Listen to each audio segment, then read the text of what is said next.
কিরে বেলাল, এটা কেমন জুলুম? কতদিন হলো তোমার কণ্ঠের আজান শুনি না।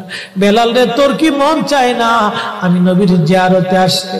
বেলাল আয়, আমি নবীর জিয়ারতে আয় রে বেলাল আয়। কতদিন হলো তোমার কণ্ঠের আজান শুনি না।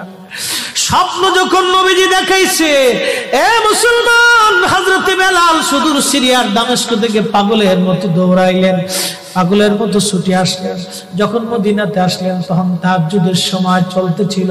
তাহাজ্জুদের সময় চলার সময় হযরত বেলাল রাদিয়াল্লাহু আনহু কাঠের জালি দিয়ে তখন রওজা শরীফ ঘিরে রাখা ছিল। ওই জালির পাশে বসে বসে জালির সঙ্গে মাথা ঠেকাইয়া নবীর পাগল বসে বসে গুনগুন গুনগুন করে কাঁদে আর বলে, হুজুর আপনি আসতে বলেছিলেন, গোলাম এসে হাজির হয়েছে।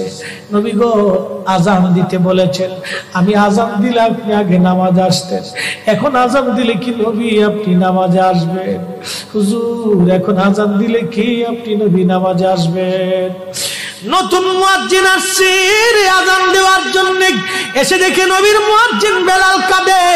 ডাক দেখে মদিনাবাসী শুনছো, নবীর মুয়াজ্জিন ফিরে এসেছে, বেলাল আসছে, বেলাল ফিরে আসছে। হাসান ডাক দেখে, নানার মুয়াজ্জিন, কতদিন হলো তোমার কণ্ঠে আজান শুনি না। যে কণ্ঠ দিয়া নানার আজান শুনাইতা, যাও গো ওই কণ্ঠ দিয়ে আমাদেরকেও আজান শোনাইয়া যাও।